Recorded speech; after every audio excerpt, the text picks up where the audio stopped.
Père, nous te bénissons pour ta parole ce matin. Conduis-nous par ta grâce. Enseigne-nous, Seigneur, tes voies. Dirige-nous par ta bonté. Au nom de Jésus. Amen. Alors, on est dans l'église et le Saint-Esprit, c'est ça, non? Bien. On va prendre Actes chapitre 1. Dans cet enseignement,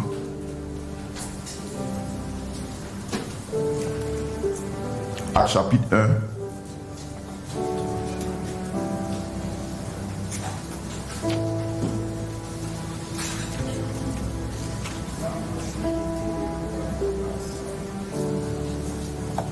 À partir du verset 1, oui, lecteur. Verset 1. Oui.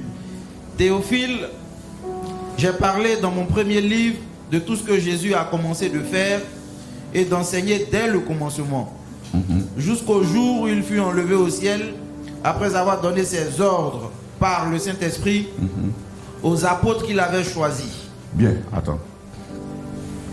Si vous avez remarqué bien ce verset-là, jusqu'au jour où il fut enlevé au ciel, après avoir donné ses ordres par le Saint-Esprit. Quelle information ça nous donne?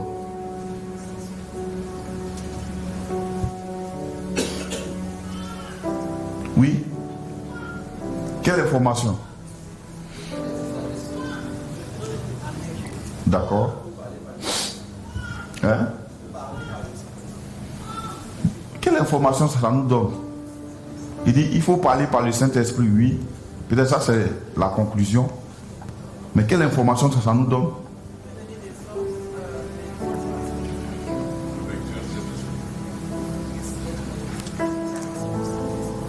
Il y a combien de personnages ici? De combien de personnages on parle? Jésus et puis le Saint-Esprit. Les deux sont Dieu. Mais si vous remarquez, on dit Jésus a donné ses ordres. Et puis on dit par le Saint-Esprit. Ça veut dire que Jésus lui-même, il ne faisait rien sans le Saint-Esprit. Amen. Jésus lui-même, qui est la parole de Dieu, il pouvait donner des ordres à ses disciples. Mais on dit, il a donné ses ordres à ses disciples par le Saint-Esprit. C'est comme si la parole sortait, mais c'était le vecteur, comme il a dit, c'est le Saint-Esprit. Sans le Saint-Esprit, il ne véhicule rien. Alléluia. Gloire à Dieu. Alléluia. Il donne ses ordres par le Saint-Esprit. Alléluia. Donc, déjà ça, c'est suffisant pour qu'on aille chercher le Saint-Esprit. Tout à l'heure, on va voir comment on cherche le Saint-Esprit. Frère, par manque du Saint-Esprit, il y a beaucoup de choses qui ne marchent pas bien. Si Jésus lui-même donne ses ordres par le Saint-Esprit, imagine, je vous ai dit la dernière fois le mercredi, une église sans le Saint-Esprit est un club de soutien et un club social. Quand vous entendez église, oubliez d'abord le social. L'église n'est pas le social. L'église est une usine de fabrication des hommes spirituels, des personnes spirituelles qui sont capables de relever des défis. Donc Jésus, lui, il dépendait exclusivement du Saint-Esprit. Voilà pourquoi il a dit, tu peux pécher contre tout ce que tu veux, mais ne touche pas au Saint-Esprit. Le péché, le blasphème contre le Saint-Esprit est un péché qui ne sera jamais pardonné. Un jour, on va arriver sur le blasphème, sur le Saint-Esprit. Souvent, quand tu arrives là, ça fait peur. Hein? Mais en même temps, ça t'encourage.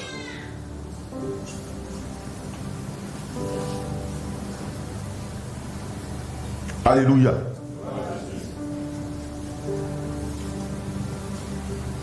Donc Jésus réunit ses disciples et puis leur donne des ordres, mais par le Saint-Esprit. C'est un peu comme si on pouvait te dire, le pasteur part aux brebis, mais à son peuple ou bien au peuple de Dieu par le Saint-Esprit. Un pasteur doit dépendre, un chrétien doit dépendre exclusivement du Saint-Esprit. Mais je ne suis pas en train de dire qu'il doit vivre des expériences isolées. Parce que beaucoup de personnes sous la coupole du spirituel vivent des vies isolées.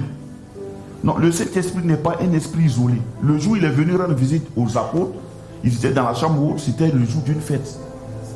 Il ne fait rien dans le secret, il ne fait rien dans le noir.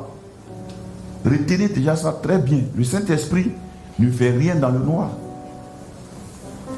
Alléluia. Tout ce qu'il fait, il le fait au jour. Parce qu'il est Dieu. Amen. On continue la lecture.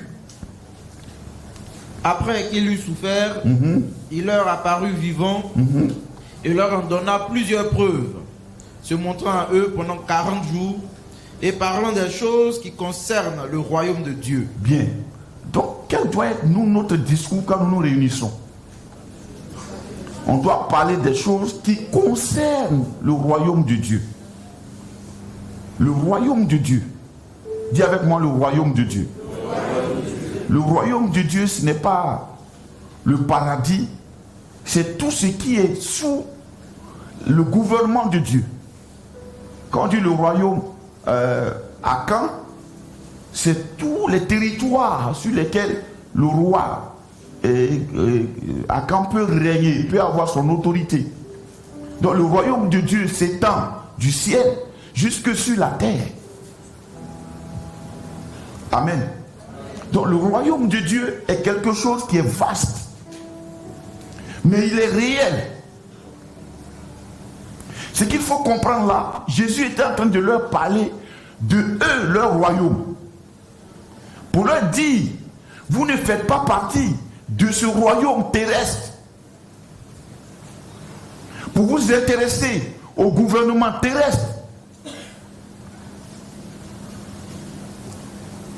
Alléluia. C'est pourquoi j'ai dit, moi, je peux apprécier les actions d'un homme politique, mais je ne soutiens aucun homme politique. Je ne suis pas membre d'un parti politique. Parce que je suis pasteur.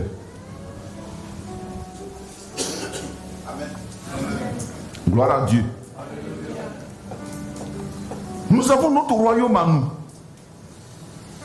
Oubliez cela. Tu peux vivre une vie clopin, clopin, clopin, clopin. Parce qu'il y a des situations dans lesquelles tu vas penser que tu peux inviter Dieu dedans qui n'intéresse vraiment pas Dieu. Alléluia. Voilà pourquoi beaucoup de personnes ont prié.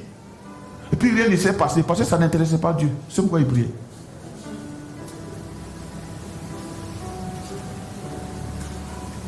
Alléluia. Regardez le jour où Salomon a prié. Il n'était pas né de nouveau. Il dit, donne-moi la sagesse pour que je puisse bien gérer ton peuple. Dieu lui répond, Dieu lui dit, parce que tu n'as pas demandé la mort de tes ennemis. Parce que tu n'as pas demandé, et c'est pas ainsi, ainsi. Alors, je vais te donner la sagesse, mais je te rends plus riche qu'aucun autre roi sur la terre. Salomon venait de demander la nature de Dieu lui-même. Vous voyez un peu? Il venait de demander à Dieu la nature de Dieu lui-même. Maintenant, quand tu lis dans le Nouveau Testament, Jésus dit, donnez à manger à vos ennemis. En faisant ainsi, c'est des charbons ardents que vous allumez sur leur tête. Beaucoup de personnes pensent que c'est une forme de malédiction. Ce n'est pas malédiction. C'est les bénir. Parce que nous sommes nés pour bénir. C'est notre royaume, c'est la qualité de notre royaume. Amen. Mais notre royaume s'est manifesté sous deux alliances. Il y a l'ancienne alliance, il y a la nouvelle alliance. Mais l'ancienne alliance souvent a manifesté les éléments de la nouvelle alliance. Mais la nouvelle alliance ne doit pas manifester les éléments de l'ancienne. Amen. Il parlait des choses qui concernent le royaume de Dieu. Donc à l'église, on doit te parler de quoi? Des choses qui concernent le royaume de Dieu. Je prends un exemple. On peut te parler des choses qui sont sur la terre, mais qui concernent le royaume de Dieu. Quand on est en train de te parler de l'éducation de tes enfants font partie du royaume de Dieu. On est en train de te dire comment les éduquer selon le royaume de Dieu, pour que demain ils soient des citoyens honnêtes, des citoyens qui ressemblent aux citoyens célestes. Alléluia. C'est très important. Ça ne veut pas dire que quand on vient seulement, on doit parler. Non, on peut parler des choses qui sont sur la terre, parce que le royaume de Dieu s'étend sur la terre. Alléluia. Bien. Donc des choses qui concernent les choses qui sont sur la terre. En te parlant de ça, on te parle des choses du royaume. Mais exclusivement les choses que Dieu a fait, comment Dieu fonctionne, qu'est-ce que Dieu nous a donné, qu'est-ce que Dieu fait toujours pour nous. On doit parler de ça. Alléluia. C'est très important. Gloire à Dieu. Bien. On continue. Comme il se trouvait avec eux, oui, il leur recommanda de ne pas s'éloigner de Jérusalem, mais d'attendre ce que le Père avait promis. Oui. Ce que je vous ai annoncé, leur dit-il. Oui. Car Jean a baptisé d'eau, oui, mais vous, dans peu de jours, vous serez baptisés du Saint-Esprit. Vous serez baptisés du Saint-Esprit. Donc les choses qui concernent le royaume de Dieu concernent le baptême du Saint-Esprit aussi. Alléluia.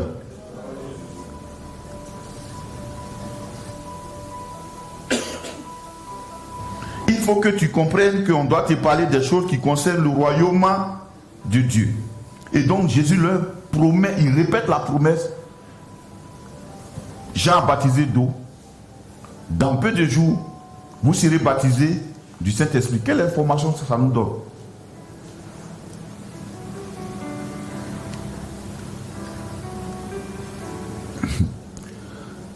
Il y a le baptême des gens dans ces versets, puis il y a le baptême du Saint-Esprit.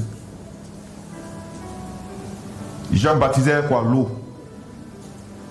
Après le baptême d'eau, il ne faut pas t'arrêter là. Cherche le baptême dans le Saint-Esprit. Ça, il n'y a pas un homme qui fait ça. Ce n'est pas un pasteur qui le fait. C'est Jésus qui le fait. Il dit, vous serez baptisés dans le Saint-Esprit. Le Saint-Esprit devient là la substance dans laquelle on nous plonge. Et lui qui le fait, c'est Jésus. Jean-Baptiste a dit quoi? Voici celui qui baptise d'eau et de l'Esprit de Dieu. Il dit, voici celui qui baptise d'Esprit de Dieu, du Saint-Esprit. Donc c'est Jésus qui baptise du Saint-Esprit. Amen. Tout ça, c'est une promesse. On continue. Alors, les apôtres réunis lui demandèrent, oui, Seigneur, oui, est-ce en ce temps que tu rétabliras le royaume d'Israël? Il leur répondit, oui, ce n'est pas à vous de connaître les temps ou les moments que le Père a fixés de sa propre autorité. Mais vous recevrez une puissance. Oui. Le Saint-Esprit survenant sur vous. Oui. Et vous serez mes témoins à Jérusalem. Oui. Dans toute la Judée, dans la Samarie et jusqu'aux extrémités de la terre. Bien. Il a dit quoi? Vous ferez quoi? Vous recevrez une puissance. À quel moment? Le Saint-Esprit survenant sur vous. Est-ce que le Saint-Esprit est la puissance? Non. Mais le Saint-Esprit confère la puissance. Quand le Saint-Esprit vient sur quelqu'un, il lui confère la puissance. Donc on peut comprendre pourquoi Jésus était puissant. Parce que la Bible dit quand il est sorti des eaux, quand Jean-Baptiste l'a baptisé, pour nous montrer que le baptême d'eau est important, que nous aussi on peut connaître et le baptême d'eau et le baptême de l'esprit. La Bible dit automatiquement l'Esprit de Dieu est venu sur lui sous forme d'une colombe. Et à partir de là, il a commencé son ministère. Mais un ministère puissant. De là, ce qu'il a fait, il allait défaire Satan.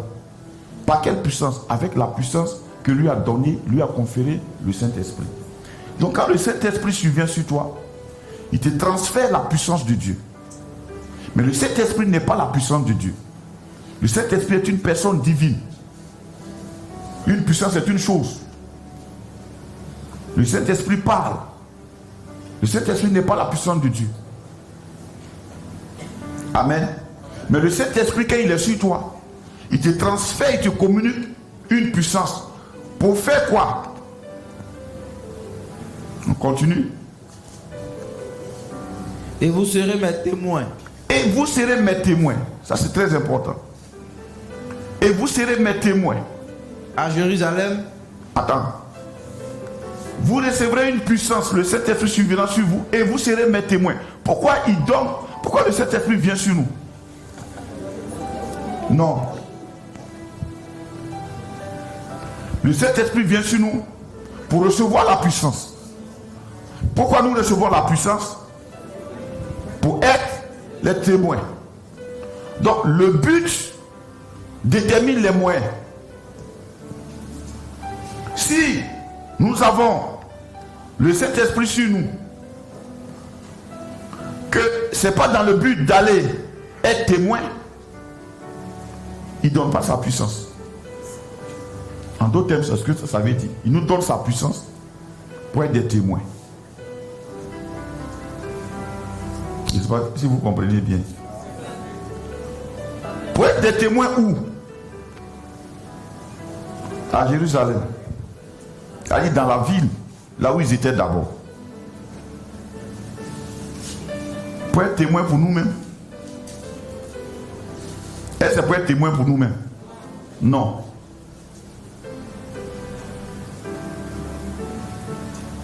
Ça répond à ta question, non?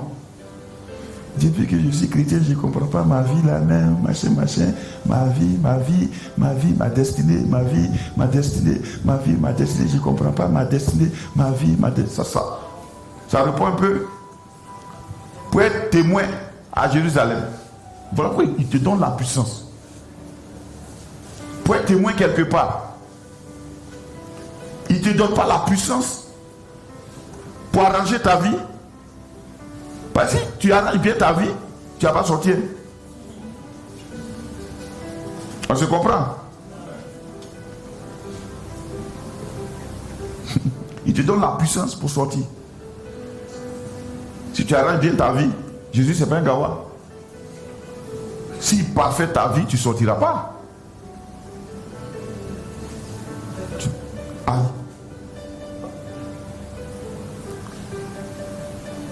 Quelquefois tu dors même pour sortir de ton lit. Tu n'es même pas encore arrivé. Tu n'arrives pas à te réveiller tôt. Imagine si tu es arrivé. Donc la puissance qu'il donne, c'est pour être son témoin à Jérusalem. Après, dans toute la Judée. Dans toute la Judée. Dans la Samarie. Dans la Samarie. Et jusqu'aux extrémités de la terre. Et jusqu'aux extrémités de la terre. Ce qui est intéressant, c'est qu'il nous a déjà choisi. L'information que ça nous donne, c'est que on ira. Frère, tu iras. Amen.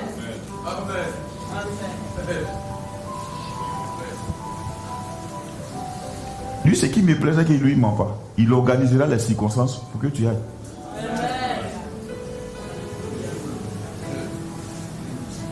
Les circonstances même te jetteront dedans.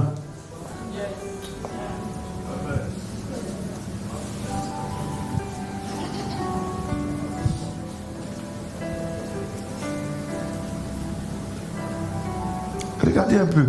Ils sont arrivés à Jérusalem. Ils ont gagné toute la ville. Qu'est-ce qu'ils ont commencé à faire? Ils se sont assis. Ils ont commencé à s'occuper d'eux-mêmes. Non, ben, envoyer les habits en partager. Les trucs qu'on fait comme ça. Tout. Et puis il y a un groupe qui a dit, bon, nous on pense que nos veuves là ne sont pas bien servies. Une église dans laquelle il y a les murmures, c'est une église inactive. Quand on ne fait rien, on murmure.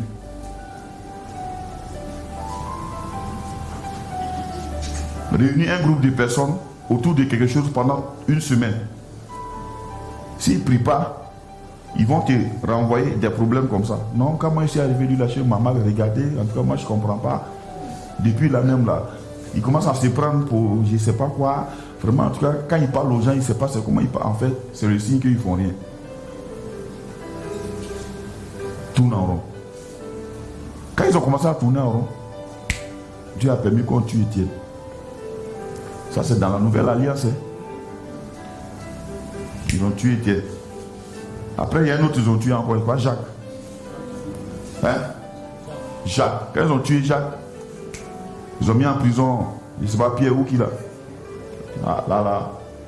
Quand Étienne est mort net, paf, tout le système qu'ils avaient mis en place, Dieu a détruit ça en quelques temps seulement. Alléluia. Je vais vous dire quoi. Si on organise les choses, il faut que ce soit dans le but de pousser les gens à. Si tu prêches, il faut que ce soit dans le but de pousser les gens à faire. Si les gens sont là, en train de faire le social, ils vont t'envoyer comme héritage par là. On dit c'est les hellénistes qui ont dit que leurs veuves là sont pas bien traitées. Paul a réglé le problème, et Pierre a réglé le problème, il n'a pas bien réglé ça. Il dit, lui il s'est extrait dedans. En tout cas, moi, je m'en lave les mains. Vous-même choisissez cette personne de qui aura un bon témoignage, confiez-leur ça. Moi, il ne partage plus sur la vie là. Dieu dit, c'est pas ça la solution. Levez-vous pour partir. Ils ont continué de partager la vie. Ça a créé la mort d'Étienne. Chacun, ceux qu'ils avaient nommés même, il y avait un dedans qui s'appelle Philippe. Il s'est retrouvé en Samarie et il a gagné la vie de Samarie. Pourtant, c'était un grand évangéliste. Dans le royaume de Dieu, c'était un évangéliste. Mais dans l'organisation humaine, c'était un diacre. Alléluia. Notre rôle, c'est de t'intéresser aux choses spirituelles. Gloire à Dieu.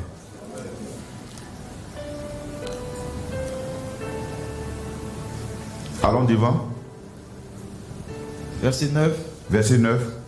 Après avoir dit cela, oui, on saute, on va au verset 12. Alors ils retournèrent à Jérusalem, oui, de la montagne appelée des Oliviers, oui, qui est près de Jérusalem, oui, à la distance d'un chemin de sabbat. Oui. Quand ils furent arrivés, oui, ils montèrent dans la chambre haute, oui, où ils se tenaient d'ordinaire. C'était Pierre, Jean, Jacques, André, Philippe, Thomas, Barthélemy, Matthieu, Jacques, fils d'Alphée, Simon le Zélote et Jude, fils de Jacques. Tous, d'un commun accord, persévérèrent, oui, continue, dans la prière, oui, avec les femmes, oui, et Marie, mère de Jésus, et avec les frères de Jésus. Oui, bien. Vous savez, quand vous lisez la Bible comme ça, évitez toutes les choses qui peuvent soulever des polémiques. Ce n'est pas l'intention de Dieu. Quand on lit là, tu sais, vraiment, tu sais, les gens à polémique disent, il y avait les frères de Jésus, donc Marie a eu des enfants. C'est pas ça qui est important. Amen. C'est vrai qu'elle a eu des enfants, mais c'est pas ça qui est important. On dit, Papa Dieu comprend français, je n'ai pas dit ses demi-frères, il dit ses frères. Tout d'un commun accord persévérait dans la prière. Avant de recevoir le Saint-Esprit, au chapitre 2, ils ont fait quelque chose avant. Qu'est-ce qu'ils ont fait? Persévérer dans la prière. Ça veut dire la voie par laquelle l'Esprit de Dieu arrive, le réveil spirituel arrive à l'abondance du Saint-Esprit, c'est la prière. C'est pourquoi le diable distrait les gens, les met dans des situations où ils ne peuvent pas prier. Frère, quand souvent tu es assis, et puis tu es en train de méditer sur les circonstances, sur les choses comme ça, puis tu deviens bizarre, ce n'est pas les circonstances qui sont en jeu, c'est ta vie de prière qui est consommée. En d'autres termes, c'est le rejet du Saint-Esprit. Donc ils sont montés dans la chambre haute, ils étaient d'accord, ils ont commencé à prier. C'est pourquoi je vous exhorte, on dit qu'ils étaient d'accord. Or, la Bible dit quoi? Si 2 ou 3 personnes s'accordent sur la terre pour me demander quelque chose, je leur accorde cette chose. Donc notre accord est important. Pourquoi j'insiste, quand tu viens le matin, viens avec le temps, vis avec tel qu'on doit venir à l'église, avec joie et vie de Dieu. Sinon, tu crées un désaccord. Amen. Le danger du désaccord, c'est que quand c'est toi qui envoies la mort dans le corps, quand il y a une partie qui est cancérigène, on fait quoi? On l'opère, on coupe. Dieu t'identifie puis tu coupes.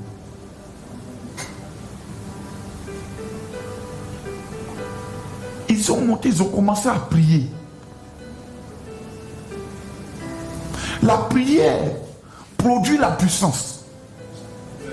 Parce que la prière fait venir l'Esprit de Dieu.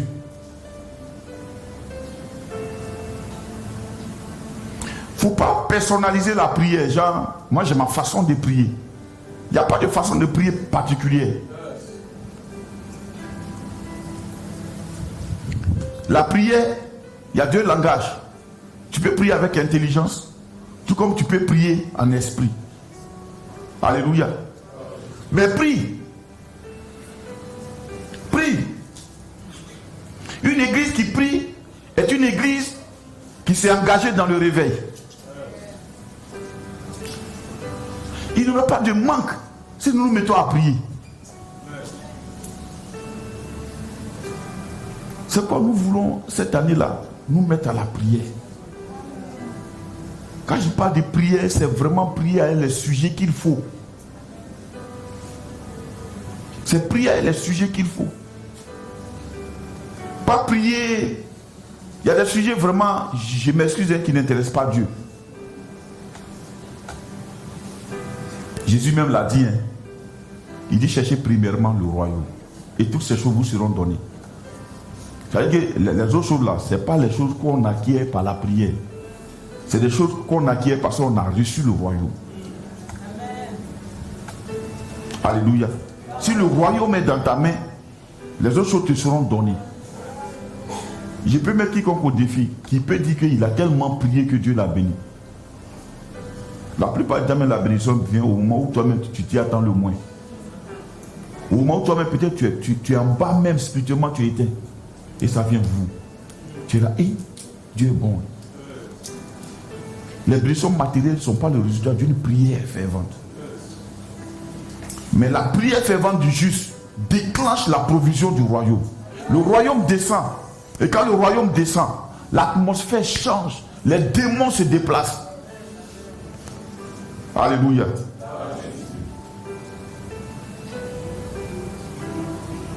Gloire à Dieu.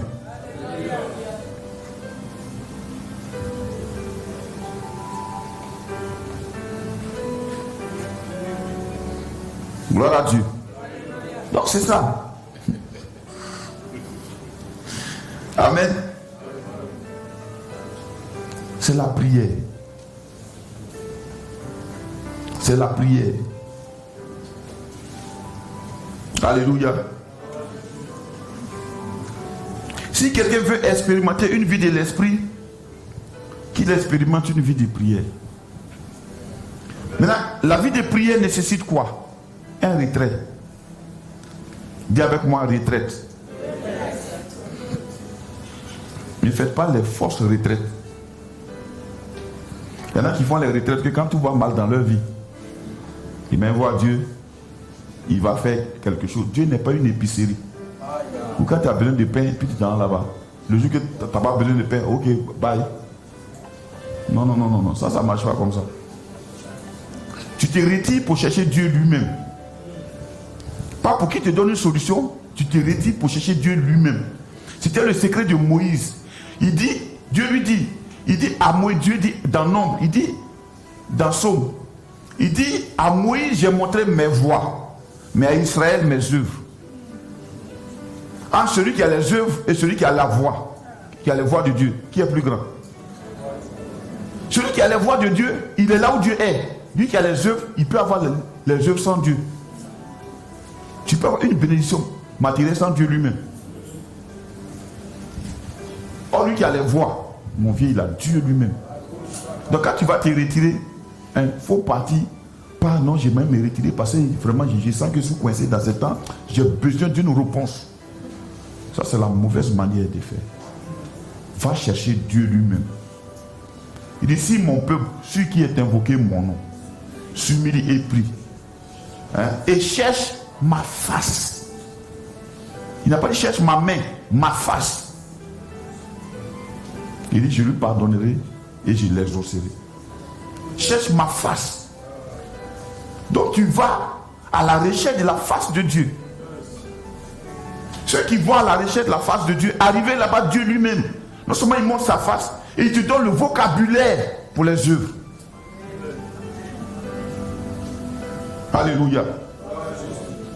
On se comprend? Bien.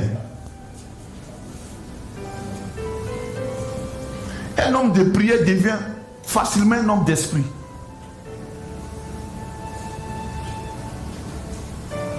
Mais on peut regarder encore les catégories d'âge présents. Retournons au verset 14. Alléluia.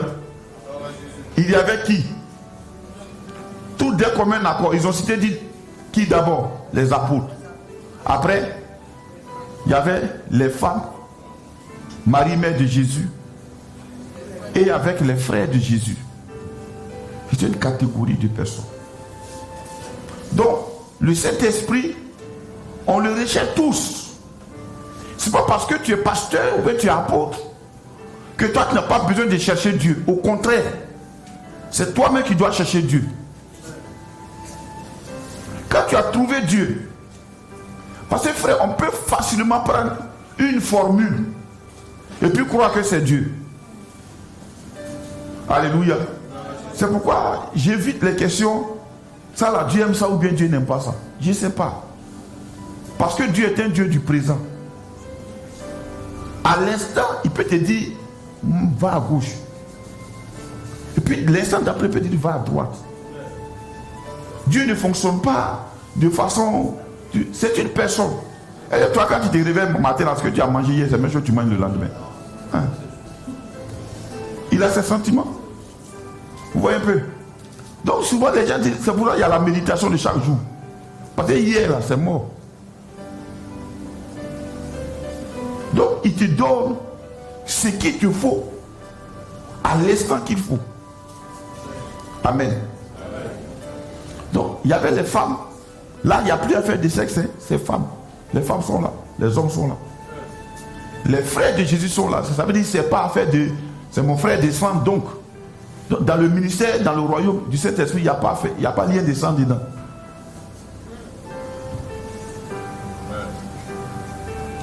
Quelqu'un peut être le plus petit dans la famille et puis être déterminant dans le royaume de Dieu. Donc il n'y a pas affaire d'aîné dedans. Ce n'est pas affaire de grands frères.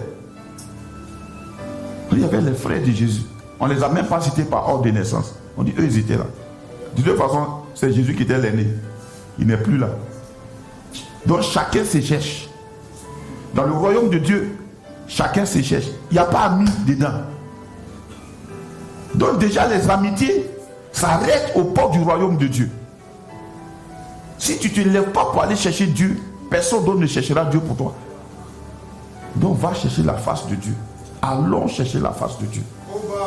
Quand tu trouves la face de Dieu, il te donne les solutions pour les autres problèmes. Mais d'abord lui-même.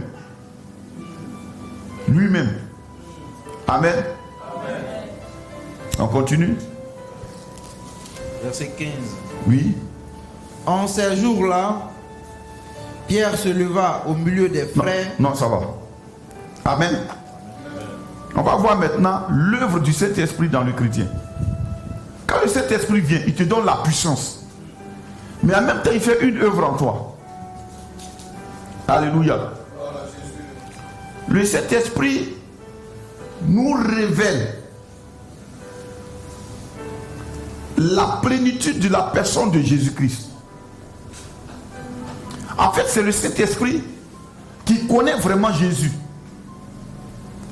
On va prendre Jean 16, verset 14.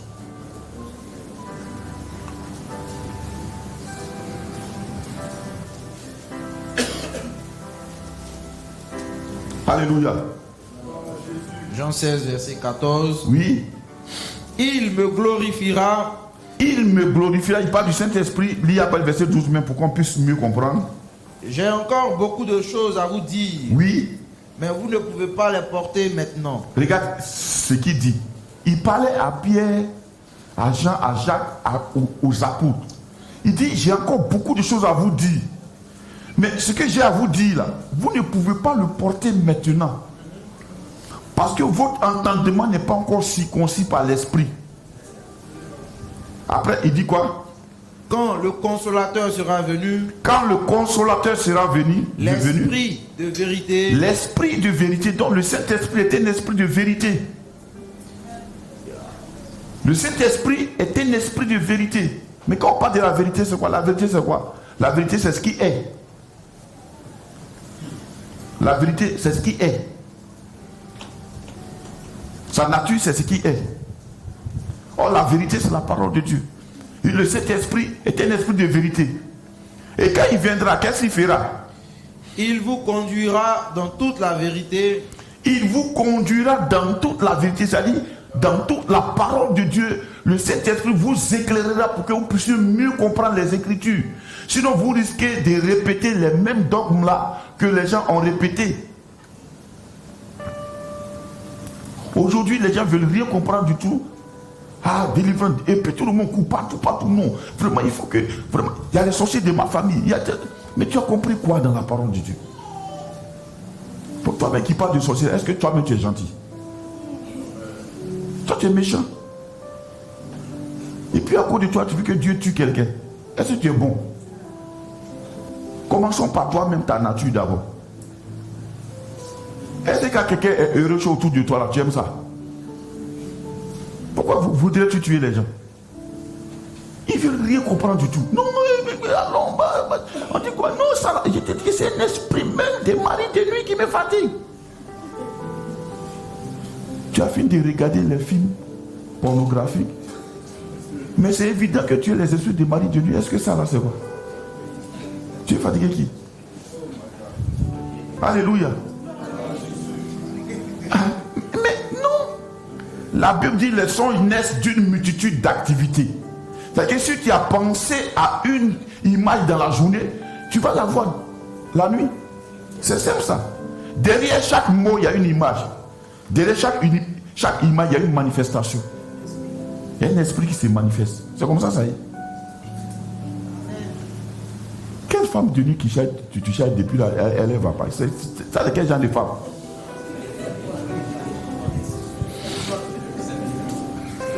Mais en fait, c'est toi qui la sèmes. Tu l'as sémée. Tu l'as plantée, tu l'as sémée dans la journée. Donc elle vient la nuit, tu l'as invitée. Alléluia. Donc parlons un peu de toi. Laissons affaire du diable. Oui. Il vous conduira dans toute la vérité. Donc le Saint-Esprit, quand il vient, il te conduit, il balaye la parole de Dieu. Il te fait comprendre la parole de Dieu.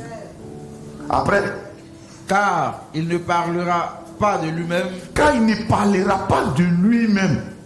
Quand quelqu'un est en train de parler par l'esprit, dans une église, une prédication est en train de sortir, elle met l'accent non pas sur le canal, mais sur l'objet, sur le sujet principal.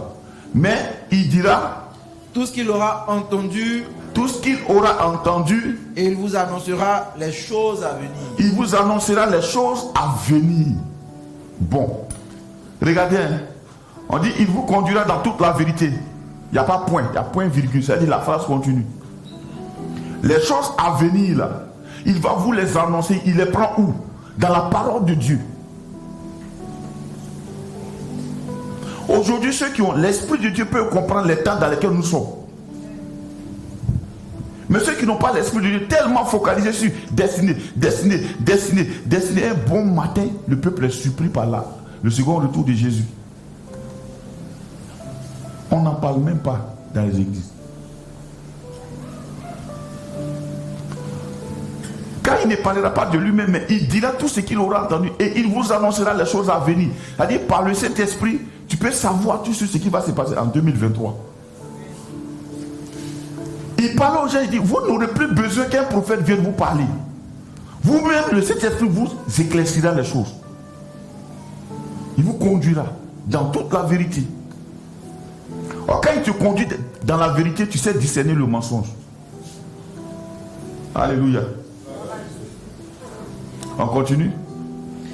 Il me glorifiera. Il me glorifiera. Parce qu'il prendra de ce qui est à moi. Regardez le rôle du Saint-Esprit. Il fera quoi?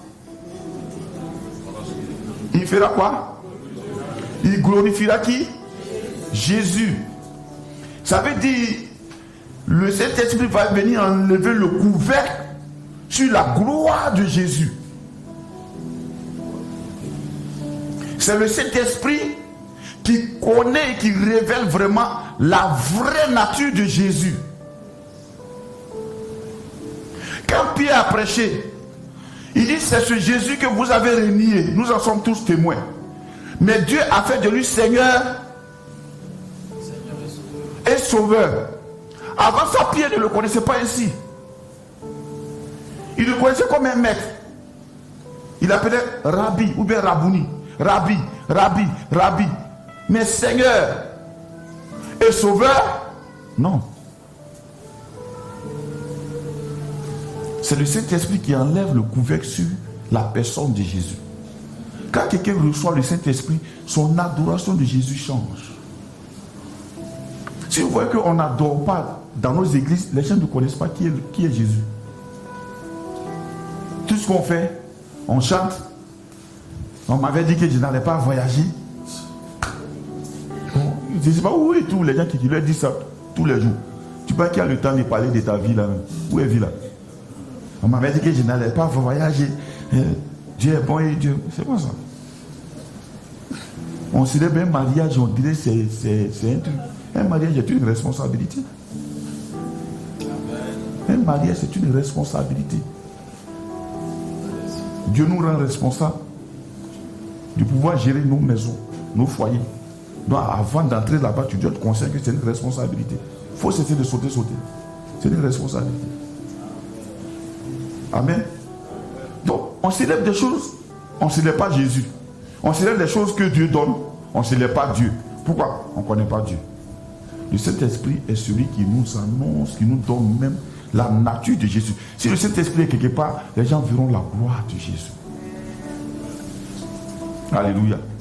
Ceux à qui Jésus parle, ils mangent à eux, ils ne le connaissent pas. Jusqu'à ce que le Saint-Esprit vienne dans la chambre haute et que les yeux de Pierre s'ouvrent. Paul même le combattait sans savoir c'était qui. Jusqu'à ce qu'il le rencontre sur la route de Damas.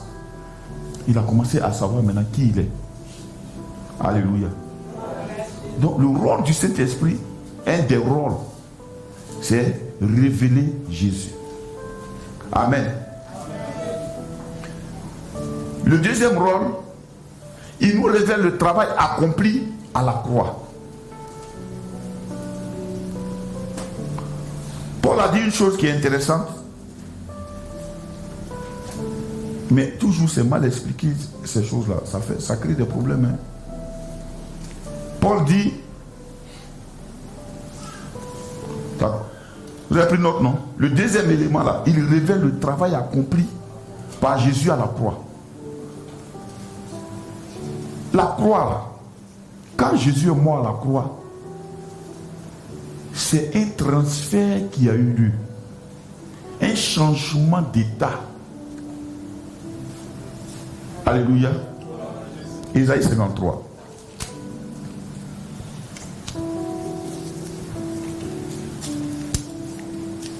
À partir du verset 3. Ésaïe 53, verset... Il n'y a pas le verset 1 même. Qui a cru à ce qui nous était annoncé? Qui a cru à cela? Qui a reconnu le bras de l'Éternel? Qui a reconnu que Dieu a étendu sa main pour sauver l'humanité?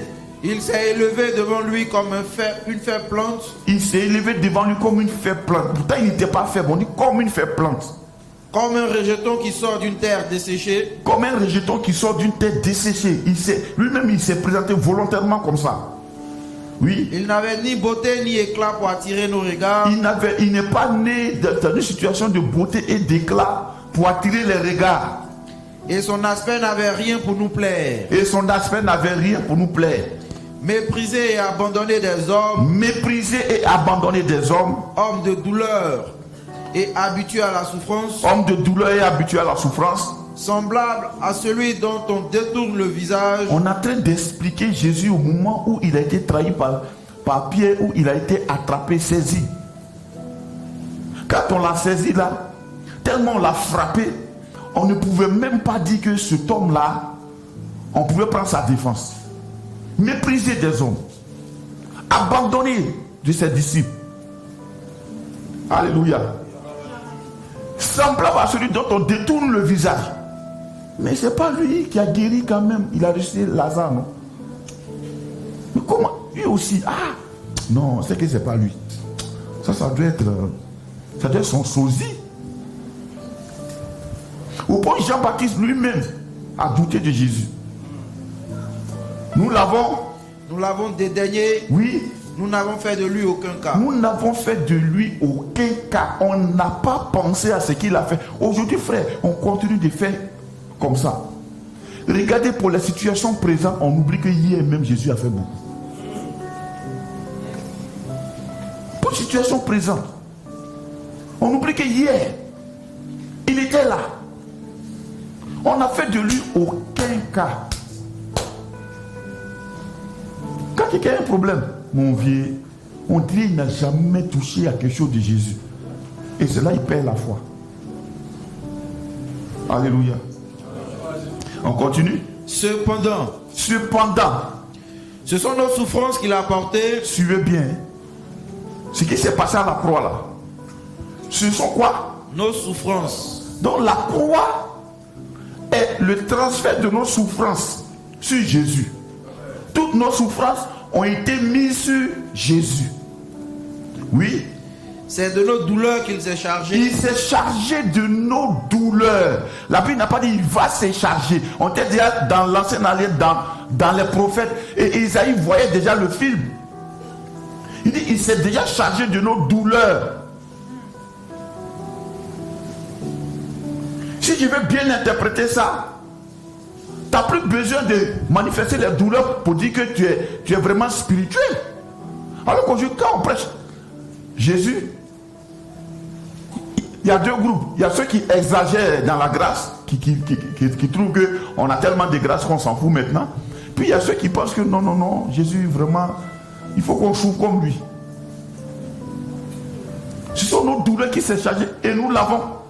Et nous l'avons considéré comme puni. Nous l'avons considéré comme puni. Frappé de Dieu. Frappé de Dieu. Et humilié. Mais il était blessé pour nos péchés. Il était blessé pour nos péchés. Attends, hein. Blessé pour nos péchés. Donc à la croix là, qu'est-ce qui s'est passé? La punition de nos péchés. C'est pour ça que Christ était en train d'être blessé. C'est le Saint-Esprit seul qui peut ouvrir nos yeux sur ça. Le sens de la croix. On continue. Brisé pour nos iniquités. Brisé pour nos iniquités. Le châtiment qui nous donne la paix. Le châtiment qui nous donne la paix. Est tombé sur lui. Est tombé sur lui. Attends. Le châtiment qui nous donne la paix est tombé sur lui. Alors, comment vous comprenez ça? Ça veut dire que chaque jour, il y en a qui vont réveiller leur châtiment. Le châtiment qui me donne la paix est tombé sur lui. Ah. Donc, le châtiment que je devais subir pour racheter ma paix est tombé sur lui. Jésus l'a subi à ma place. Donc, qu'est-ce que j'ai maintenant? La paix. J'ai la paix. Si je dois avoir une inquiétude, c'est par rapport peut-être à son œuvre, oui. Mais pas par rapport à ma vie. Et quoi? Et c'est par ces meurtrissures que nous sommes guéris. Et c'est par ces meurtrissures que nous sommes guéris. Combien de chrétiens mettent en cause la parole de Dieu au profit de ce qu'ils entendent?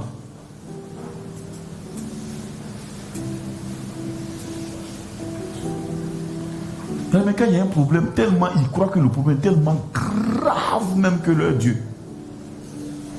Ils préfèrent écouter même un marabout. Je vous dis, tu sais, Dieu est bon. Hein. Dieu est trop bon. Quand tu vois les chrétiens souvent agir, tu as peur même. Mais ça fait quoi? Ça fait quoi? C'est même Dieu là. Aïe. C'est prendre 3 coris pour mettre au carrefour là, c'est ça qui est quoi? Toi, tu vas prendre 3 coris, tu cours à 3 coris. Qu'est-ce que Jésus a fait à la croix pour toi? Et c'est par cette maîtrise ici que nous sommes guéris. Regardez ça au présent. Présent continu, nous sommes guéris. Il n'a pas dit nous serons guéris. Pierre même a dit que, devant là-bas, il dit c'est par cette maîtrise ici que vous avez été guéris. Lui-même c'est très dedans. Lui-même il n'a même plus besoin de guérison. Lui, il est guéri alors. Bon, moi je vous rappelle, par cette maîtrise ici, vous êtes déjà guéris. C'est quoi? Qu'est-ce que vous avez là? Donc le Saint-Esprit vient pour éclairer l'œuvre de Jésus à la croix. Voilà pourquoi Paul a dit quoi? Trouve le verset là pour moi. La prédication de la croix est une folie pour ceux qui périssent.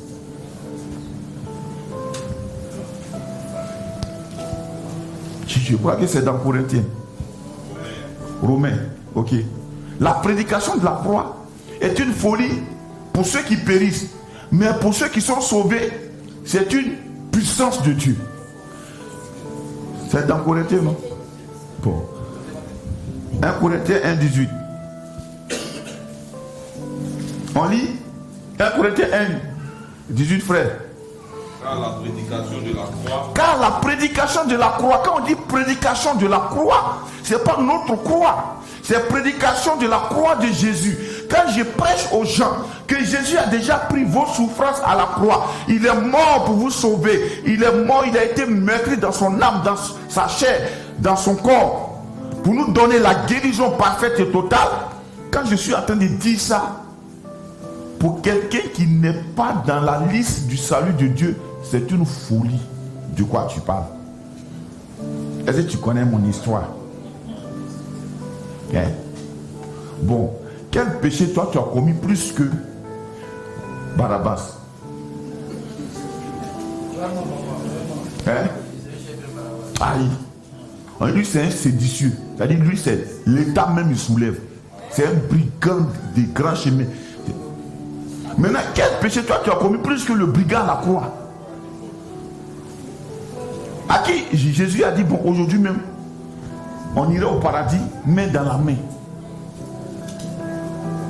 Donc la prédication de la croix est une folie. Pour qui? Pour ceux qui périssent. Il ne peut pas croire ça. Parce que c'est tellement facile. S'habiller est mieux. Ses chéris sont mieux. Que de venir lui dire des balivelles comme ça. Alléluia. Il dit, mais pour nous qui sommes sauvés, elle est une puissance de Dieu. Ça veut dire que la puissance de Dieu se manifeste dans la prédication de la croix. C'est ça, moi je vous dis, donne-moi quelqu'un. Je n'ai pas dit quelqu'un qui vient voir si ce que je suis en train de dire là. Il y en a qui t'écoutent dans le sens de vous. Dès que tu commences à prêcher, tu sors comme ça. Regarde, détache-toi. Détache-toi. Moi, tu ne me juges pas. Moi, je sais qu'il prêche bien. Détache-toi. Ils sont comme ça.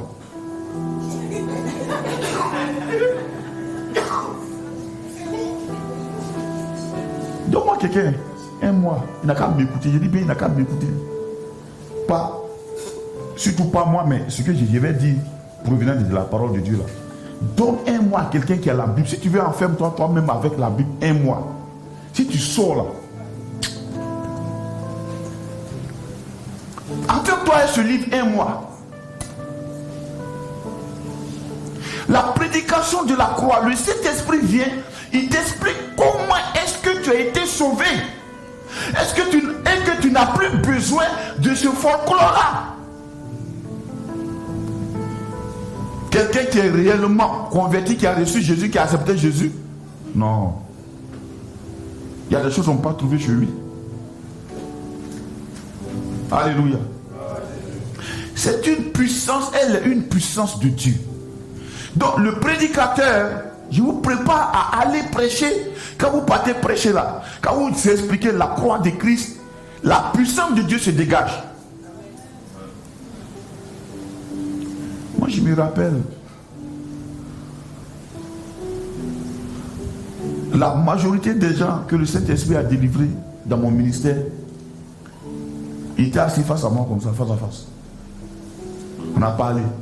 Au bout de 5 minutes, je vois que les traits du visage se défont comme ça.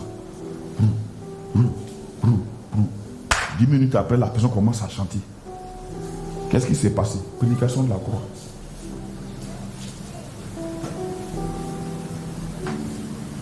Oh, ce que les gens font, ils pensent qu'en effrayant les gens, ça va leur permettre de mieux les conduire. C'est une stratégie diabolique. Pour venir, toi, te dire que non, en fait, il y a les esprits familiers là dans ta vie, c'est à cause de ça. Lui va enlever ça. Si la croix de Jésus ne peut pas enlever ça, mon frère, toi, tu ne peux rien faire. Parce que maître, si nous sommes guéris, si je vais extrapoler, quand un chrétien tombe malade, c'est pourquoi? Je peux te dire que c'est quand il s'entête, au moment où Dieu lui dit repose-toi, Dieu le met au repos forcé.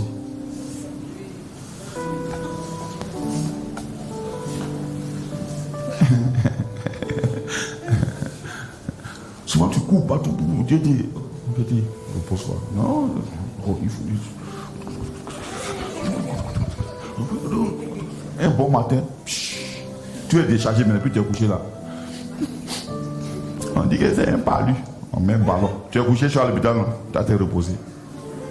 Si Jésus a appelé ses disciples, il les a appelés à part, il dit venez, reposez-vous. Au moment où tu te dis repose-toi, mais repose-toi, tu as besoin de repos. Quelquefois tu réfléchis tellement que, regarde, tes peintures là, ça ne tourne plus. Mais repose-toi. Repose-toi, il faut te lever, repose-toi. Tu as besoin souvent de retraite. Aller en vacances un peu. Il y a combien qui ont un peu de moyens ici, qui font 365 jours sur 365 jours à leur femme dans la même maison. Vous c'est le matin au travail. Il vient. 365. Tu es fatigué. Tu es fatigué. Tu sais, il y a quelqu'un qui me disait au village, vous-même, c'est quel bon travail vous faites en ville là-bas. Parler s'asseoir au bureau, c'est signer le papier. Il dit, si tu savais que travail de bureau, travail intellectuel fatigue plus que la machette que tu lances là. Oh, tu n'allais jamais dit ça. Regarde, ça tire tes cellules au point que même ça dit ta chair commence à s'étirer. Réfléchis pour résoudre les problèmes. Mon vieux. Pourquoi beaucoup de personnes meurent à la chair? Le gars il travaille. Il n'y a pas un bon matin tout le temps. Puis on dit, le pasteur est bien parti. Le pasteur n'est pas bien parti. Hein. Il est mort de fatigue. Le gars est fatigué. Tu t'assois, tu réfléchis. Mais il y a tel fils, Seigneur, fortifie-le. Au nom de Jésus, accorde-lui la grâce. Quand ça va naître, il y a un autre là-bas. Oh Seigneur, je t'en prie, accorde-lui la grâce. Seigneur, soutiens-le dans son travail, soutiens-le dans son entreprise. Le lendemain, tu dois venir prêcher. Après encore, il y a une qui se lève là-bas même. Elle dit, dans le même moment, moi je n'aime pas trop façon ils font. Tu vas aller la chercher. Seigneur, mon Dieu, pardon. Il ne faut pas qu'elle se pète. Tu vas la ramener. Mon vieux, quand tu finis comme ça, 365 jours, tu es déchargé. Complet. Le repos est important.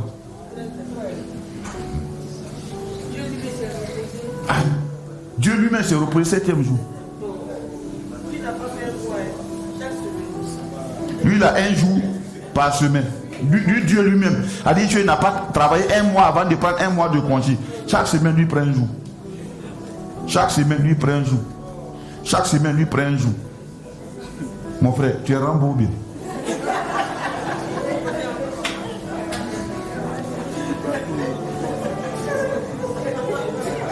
Il y a la côtière. Si tu veux pas aller en France, il y a la côtière. Il y a Jacquesville. Il faut aller là-bas, tu as oublié un peu ce stress-là. Jusqu'à si tu...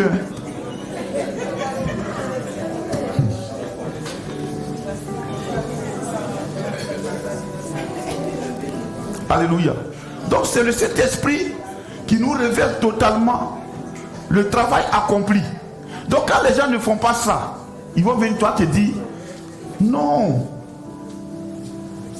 C'est vrai, tu as accepté Jésus, mais il y a des choses qu'on doit faire. En fait, c'est une stratégie pour te maintenir sous leur coupole. Et qu'est-ce qu'ils prennent? Comme souvent, révélation, ils prennent la résurrection de Lazare. Que quand Jésus a dit à Lazare, sort, après il a dit quoi? Déliez-le. N'est-ce pas? Ça, c'est qui on vous enseigne. Donc tu as besoin d'être délié, c'est vrai, c'est vrai que tu es sauvé, mais on doit te délier. Ça, c'est une mauvaise interprétation. Si Lazare était embêté, quand il allait sortir en costume, avec soulier. Parce que c'est comme ça, on enterre les gens chez nous, on te sape, et puis on t'enterre. C'est parce que c'est un juif, ils l'ont attaché. Sinon, si c'est embêté, il allait sortir sapé comme ça. Ou bien, c'est tous les cadavres qu'on attache. Donc le gars prend une interprétation, un verset mal interprété. Il dit, tu as besoin de délivrance, il y a les liens. Et toi tu crois. Jésus est venu briser tous les liens. Tu as le choix. Soit tu y crois, soit tu ne crois pas. Et je te rassure, tu vas aller de coude en coude, de genou en genou, de pied en pied. Je te rassure, tu vas revenir ici. Ça m'a pas. Tu vas t'asseoir. Aïe. On va te faire onction d'huile, onction de sel, onction de cure magie. Quand tu vas finir tout ça. Oui, aïe.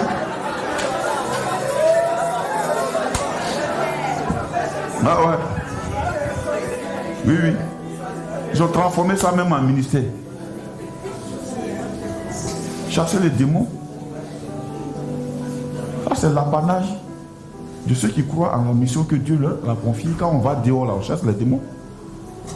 Pierre n'a pas dit à Jacques, viens, on dirait qu'il y a 3 chez toi. Chasse pour moi d'abord. Moi, il y a 6. Tu sais, moi, il parlait beaucoup. Moi, il y a 6. Même le jour que Pierre a régné Jésus. Après, quand Jésus l'a vu, il dit, paie mes brebis. Jésus lui a dit quoi? Il dit, quand tu seras affermi. Donc quand on est né, quand on accepte le Seigneur, on a besoin d'affermissement. Donc de training. Ça dit qu'il dit, pour le perfectionnement des saints. Au moment où tu as besoin de perfection, on dit, ça coûte des démons. Non, tu as besoin d'être perfectionné. Vous connaîtrez la vérité et la vérité vous affranchira. La méconnaissance de la vérité fait que tu es dans l'ignorance et puis maintenant tu n'es pas affranchi. Affranchi de quoi? De la chair. Paul a dit quoi? Il dit il y a la jalousie, il y a les combats parmi vous parce que vous êtes des chrétiens charnels. Il n'a pas dit que vous êtes possédés. Il dit que vous êtes des chrétiens charnels. L'écrit de Corinthe, mais il y avait de l'impudicité. Il dit il y a une impudicité telle que même chacun a pour femme la femme de son père. Parce que vous êtes charnels. Vous voyez un peu, non? Donc c'est le Saint-Esprit qui éclaire l'œuvre de Jésus à la croix. Et quand il t'éclaire, ce que ça crée en toi, c'est le sentiment de pureté tel que tu n'as pas envie d'aller te salir.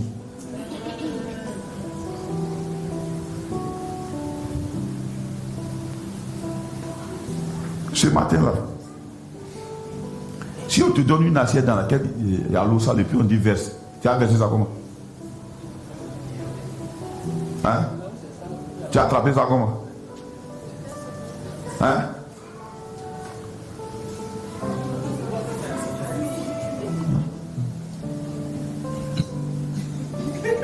Mais si toi-même tu es sûr que tu n'es pas très propre, tu attends. Puis tu attends, tu prends pas là. Tu attends le travail. Sinon l'eau de poisson, si on te donne ça tout de suite, Tu vas prendre lotus même avant d'attraper le truc là. Pour ne pas que ça tombe dans ton habit. Quand le Saint-Esprit vient, il t'explique la croix de Christ. Il t'explique tellement Jésus t'a affranchi. Frère, il y a une chose qui se passe. Tu deviens coup fier. Il ne parle pas de la fierté. Il parle de la fierté du fait que tu es enfant de Dieu maintenant. Tu ne te négliges plus. Tu prends de la valeur aux yeux de Dieu.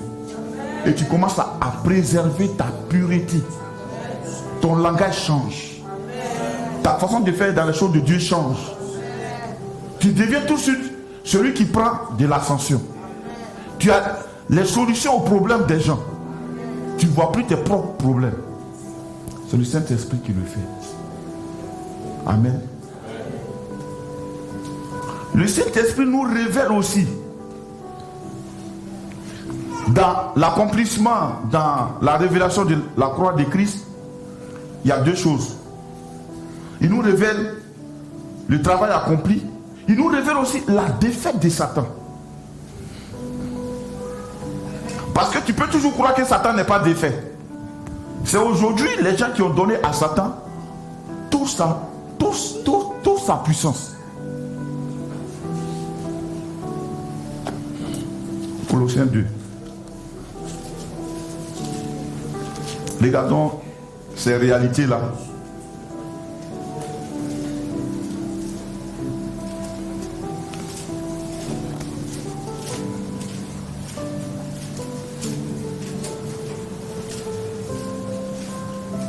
On va lire à partir du verset 4.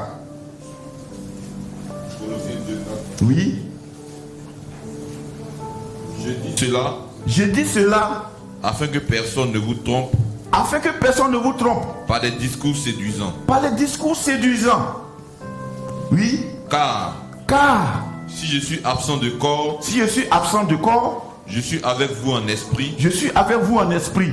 Voyant avec joie. Voyant avec joie. Le bon ordre. Le bon ordre. Qui règne parmi vous. Oui.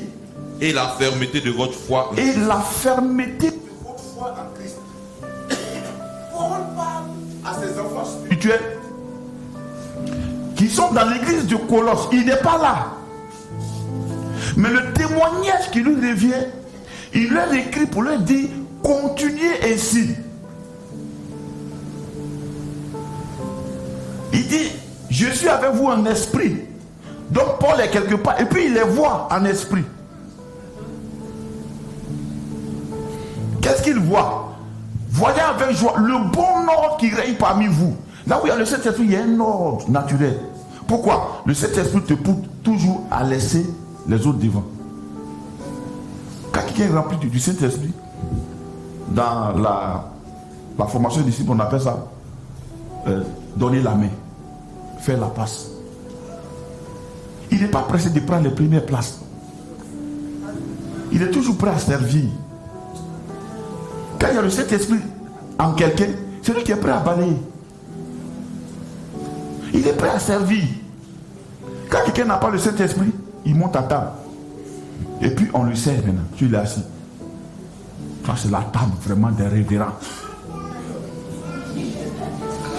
Et dans le mariage, les femmes là, elles volent manger pour aller servir leur mari.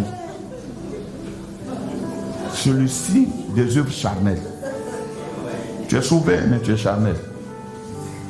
Ton mari là, s'il ne mange pas ça là, ça ne savait pas. Et le monsieur aussi se cache là, pouka.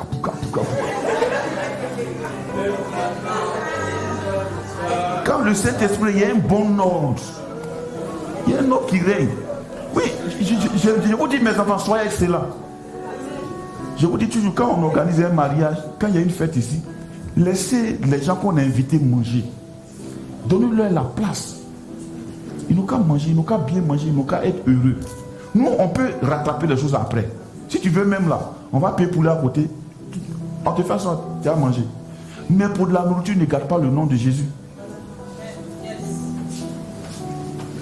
Les païens viennent comme ils connaissent personne. Les filles qui servent là, c'est par affinité. Il y a son fiancé dans le groupe là, et puis il y a le moyen de ses fiancés qui sont à côté. On donne là-bas. La soeur, on dit quoi? La soeur, c'est quoi vous faites là? Alléluia.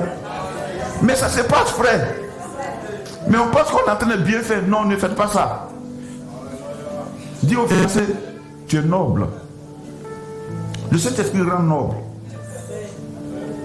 Tu sais, quand j'ai regardé un prince à New York, la fille a dit, tu parles comme un roi. Il n'y a pas de mesquinerie dans ton esprit. Nous sommes descendants du grand roi. Vous n'avez pas vu, regardez souvent les films où on parle souvent de la royauté, le royaume d'Angleterre, les trucs comme ça. Quand ils vont là, sachez, il y a une tenue, il y a une façon de se tenir. Et sa chérie à côté, puis marche. On ne danse pas là-bas, je suis en fouca. Il y a une manière de danser. J'aime regarder ce genre de film. Oui, mais sa chérie à côté, tranquille, puis marche. Elle départ, machin, puis arriver là-bas. Voilà, sans transpirer. Ils marchent avec une certaine sûreté. Ils sont tranquilles. Tu sens la paix, la sûreté. C'est des nobles qui vont. C'est pas une soirée Zouglou. Et quand ils arrivent, ils causent entre eux. Hein. Ah oui, non, c'est le duc de temps. Mes hommages. Une manière de parler. Le père du prince l'a dit, sa maman dit, mets une sourdine. J'ai fait, l'enfant là est amoureux. Regarde, mets une sourdine. Ça veut dire, n'écoute pas l'enfant. On dit, il faut des terres, pardon. Une manière de parler. Il y a la noblesse en eux. Vous voyez un peu, non? Do you understand? Donc c'est ce que le Saint-Esprit fait. Quand il vient, Alléluia. Non, soyez raffinés, mes enfants. Soyez raffinés. Ça manque dans ce monde. La Bible dit, nous sommes la lumière du monde. Soyez raffinés. Le Saint-Esprit te rend raffiné. C'est pour ça que moi j'ai mon modèle. Moi, mon père, depuis que je le connais, le vieux là, il va quelque part, il prend ça de sa femme. Puis il attrape. Puis il est à côté. Il faut dire ce que tu veux, c'est ton problème. Il est là. C'est Dieu là. Oui. Un jour, on l'a invité à ma consécration. On a mis sa chaise devant. Comme c'était un des officiers, on n'a pas mis la chaise de maman, patate. Il est venu dire non, lui va s'asseoir à côté de sa femme à côté là. Mais non, lui il est à l'aise. Si on veut qu'il s'assied là, c'est qu'on doit mettre une chaise à côté pour sa femme. Ça enseigne quoi, tu vois. Soyez noble. Le bon ordre qui est parmi vous et la fermeté de votre foi en Christ. Regarde, la fermeté de votre foi en Christ. Ça veut dire que je crois en Jésus, je crois en son œuvre à la croix, c'est accompli, point. Personne ne peut venir me dire le contraire. Soyez ferme. Après, quand si je suis absent de corps, bon, ok. La suite, lecteur. Verset 6. Oui. Ainsi donc, comme vous avez reçu le Seigneur Jésus-Christ. Comme vous avez reçu le Seigneur Jésus-Christ. Marchez en lui. Marchez en lui. Attends, renversons la phrase. Marchez en Jésus comme vous l'avez reçu. Oh, comment est-ce qu'on a reçu Jésus? Par la foi.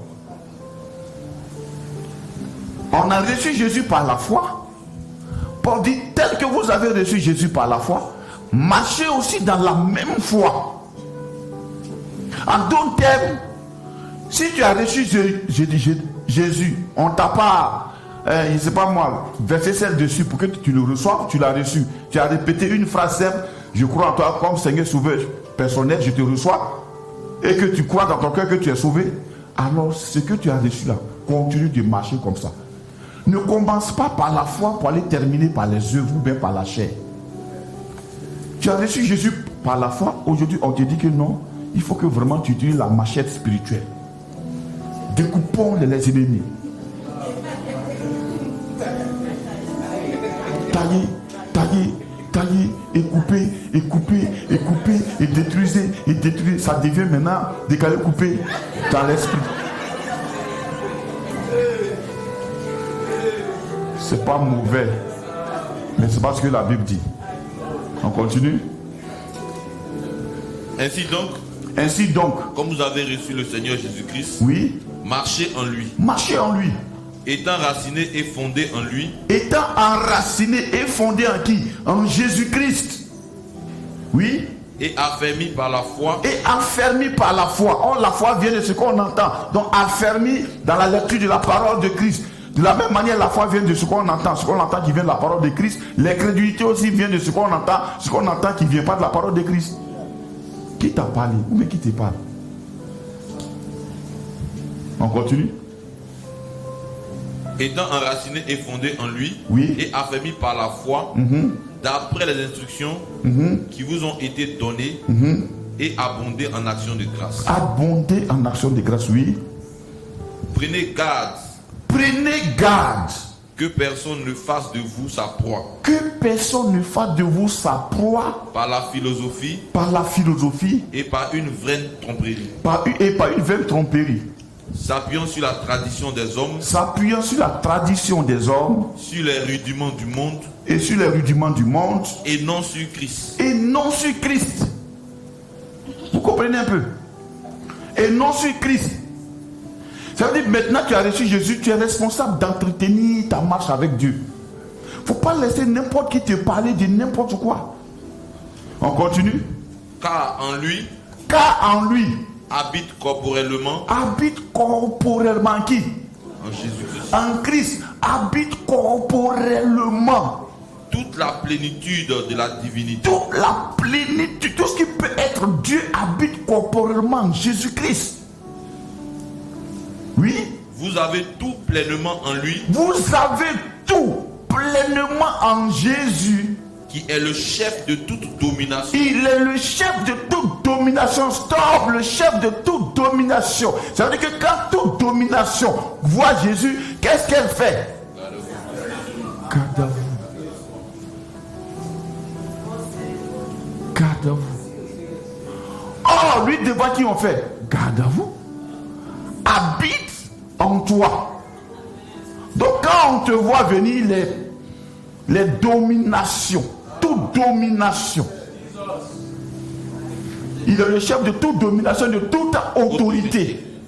Donc quand une autorité te voit, quelle qu'elle soit spirituelle ou même physique, à cause de la présence de Jésus, elle fait allégeance.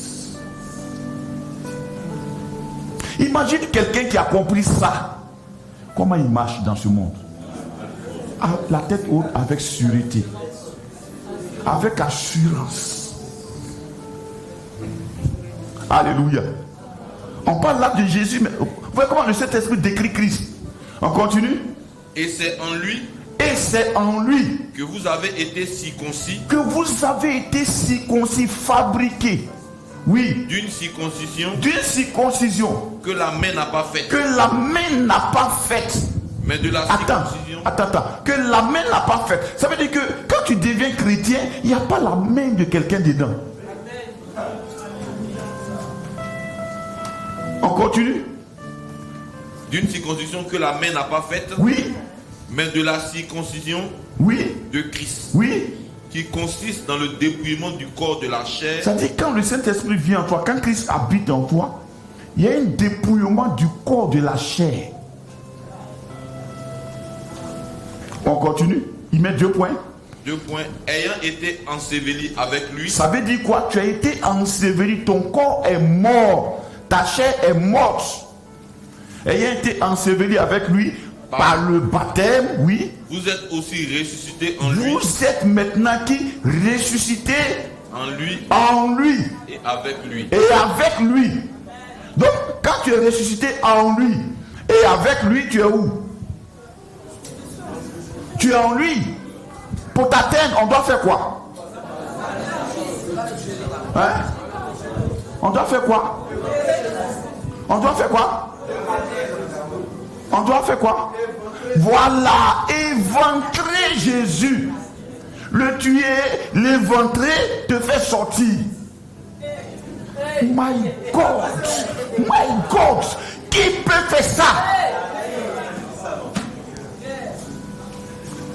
Qui sur la terre ici peut faire ça? Attraper Jésus, l'éventrer, me faire sortir et me faire du mal. Personne.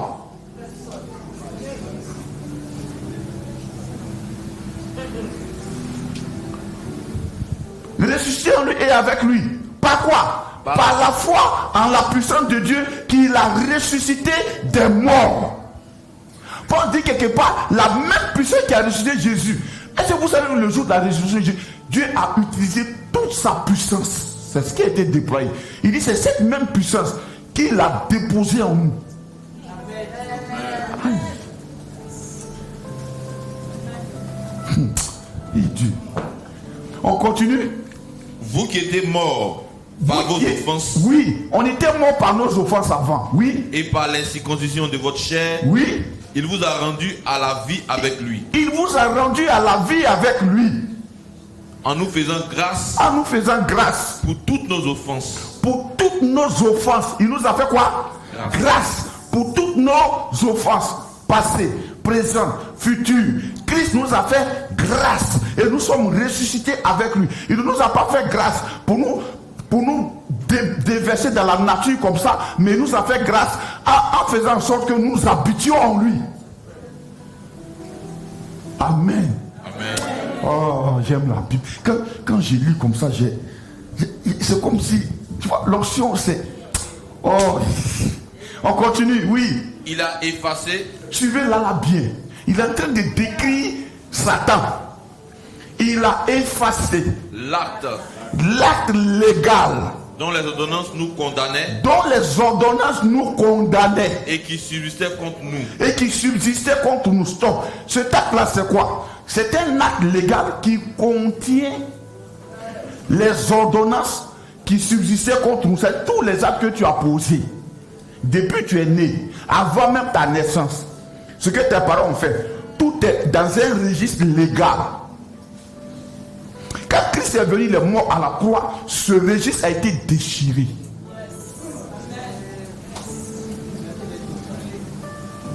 Il n'a pas été effacé, déchiré. Il a effacé l'acte, il a effacé. Le sang de Jésus a effacé l'encre là, ça a été effacé. C'est devenu quoi? Blanc, vierge. Mais dit que c'est vierge même, c'est une demi-vérité. C'est le casier judiciaire de Jésus qui a été noté dessus. Amen. Juste selon Dieu. Pur selon Dieu. À la croix, il y a eu un changement de casier judiciaire. Il a pris pour nous meurtrier, accusateur. Et tout ça, on a mis sur lui. Et nous, dans notre casier, ils ont mis juste. Fils de Dieu, grâce, faveur de Dieu, aimé de Dieu. Ainsi de suite. C'est ce qui se passe, frère. On continue. Il a détruit en le clouant à la croix. Il a détruit en le clouant à la croix. Il a dépouillé les dominations. Attends, là, ça c'est ce qui concerne l'acte. Maintenant, on va aller voir Satan lui-même avec tout son gouvernement. Il a fait quoi? Il a dépouillé les dominations. Il a dépouillé les dominations. Stop. Dépouiller veut dire quoi? On l'a attrapé. Et puis on lui a arraché ses armes, son pouvoir, son autorité. Et on l'a déshabillé. Désarmé, désactivé, déshabillé. Et cela ne s'est pas passé en cachette. La Bible dit, il les a livrés publiquement en spectacle. En triomphant d'elle par la croix. Satan n'est pas armé, frère. Il est dépouillé. Il peut aller prendre une mascotte pour t'effrayer, oui. Mais il est dépouillé en réalité. Tu as peur d'une poupée?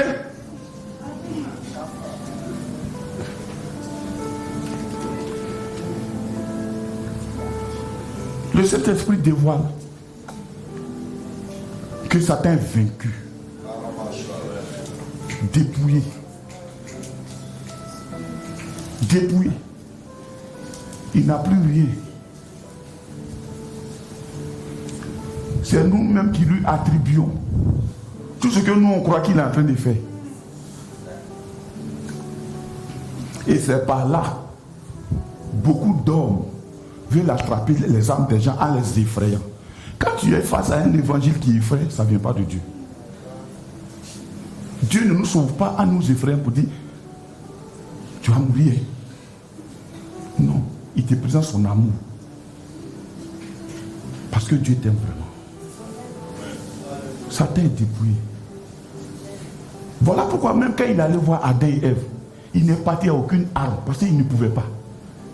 Il dit, la Bible dit quoi? Il use de ruse. Il vient. Est-ce que Dieu a vraiment dit que tu n'as pas mangé ça? Non. Je te dis. Bon. C'est pourquoi il y a beaucoup de jeunes prophètes qui se marient aujourd'hui et qui divorcent. Parce qu'après ils disent non, ce n'est pas ma femme de ministère. Comment c'est pas ta femme de ministère? Qui t'a dit ça? Dieu a dit quoi? Si tu l'as épousée, aime-la.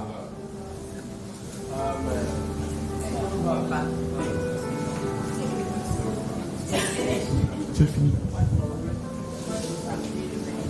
Donc Satan, il use de ruse. Ton propre bien, il va dire que c'est mauvais. C'est tout ce qu'il fait. Je vous dis, fais rien d'autre. Il y a des fois, même tu te réveilles le matin, il n'y a rien pour être mécontent, et puis tu es mécontent. C'est lui qui t'envoie les pensées comme ça. Non, mais tu sais, vraiment, je sens que je ne suis pas à mon niveau, quoi. Je ne suis pas à mon niveau de vie. Quand moi, je regarde là, je regarde les circonstances, je pense qu'aujourd'hui, bon, vraiment, mon frère, Satan, c'est un menteur. Il est dépouillé, il n'a plus d'âme. Qu'est-ce qu'il va faire? Il va te tromper. Il va te tromper. Souvent même une épreuve, il va transformer ça en blocage. Tu ne vois pas ta vie. Tu vois comment tu es belle.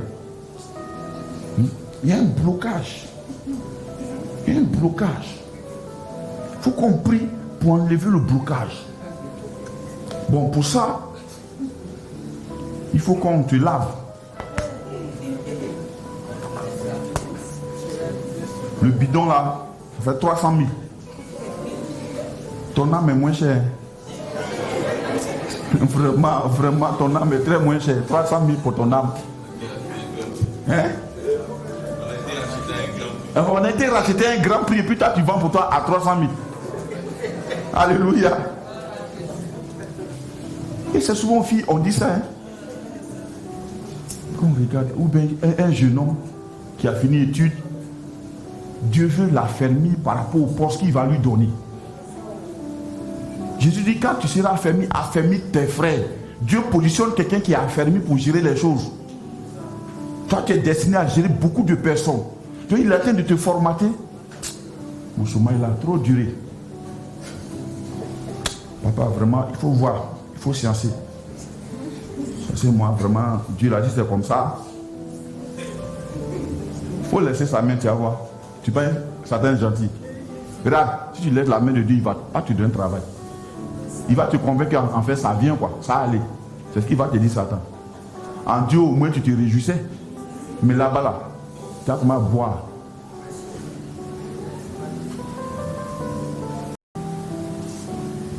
On a tout en lui. Satan est dépouillé. Il ne faut jamais regarder Satan comme une puissance. Il est dépouillé. Il est dépouillé. Ne lui attribue pas les victoires qu'il ne mérite pas. C'est quoi? C'est chez nous les bêtises là même là. Il y a trop de problèmes. Dès que quelqu'un meurt, on dit oh, ça c'est les sorciers qui l'ont tué. Quelqu'un est mort d'hernie. On dit c'est les sorciers qui l'a tué. Hernie. Ah, frère. Frère. Vous avez négligé le gars là. Vous n'avez pas soigné, il est mort. Vous dites que c'est le sorcier qui l'a tué. Amen. Donc, vous comprenez ce que le Saint-Esprit fait? Quand il vient, il te fait voir qui est Jésus. Il te montre la victoire de Jésus et aussi la défaite de Satan. En marchant maintenant, tu marches la tête haute. Moi, je dis toujours, j'ai tout. Tout est à moi. Je suis à Christ et Christ est à Dieu. On va se tenir debout.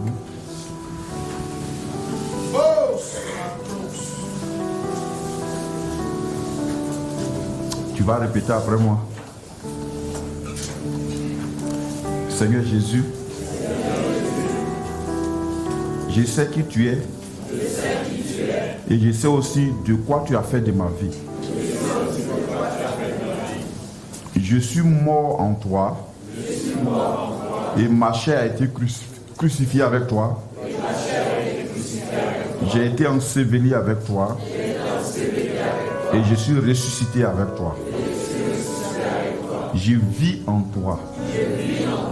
Quiconque veut porter atteinte à ma vie, il lui faut porter atteinte à ta personne. Ce qui est impossible. Tu as dit, personne ne peut nous ravir de ta main, ni de la main de ton Père. Seigneur, armé de cette information, armé de cette connaissance, je me lève, je mets ma maison en ordre et je dis à Satan, à partir d'aujourd'hui, celui qui règne ici, c'est Jésus. Je mets ma vie entre les mains de celui qui l'a racheté. Elle lui appartient. Elle ne m'appartient pas. Alors ma vie est protégée par celui qui a payé le prix pour elle. Aujourd'hui, je confesse que désormais, je n'ai plus peur. Ma vie a été rachetée par le sang de l'agneau. Je suis couvert par le sang de l'agneau. Mes affaires sont couvertes par le sang de l'agneau. Aujourd'hui, dans ma maison, réside une armée de Dieu pour travailler à la gloire de Dieu. Au nom de Jésus, désormais, je refuse des distractions. Je refuse des informations. Je condamne des informations. À partir d'aujourd'hui, je suis béni. Au nom de Jésus, par le sang de l'agneau, j'ai la vie de Dieu. J'ai la grâce de Dieu.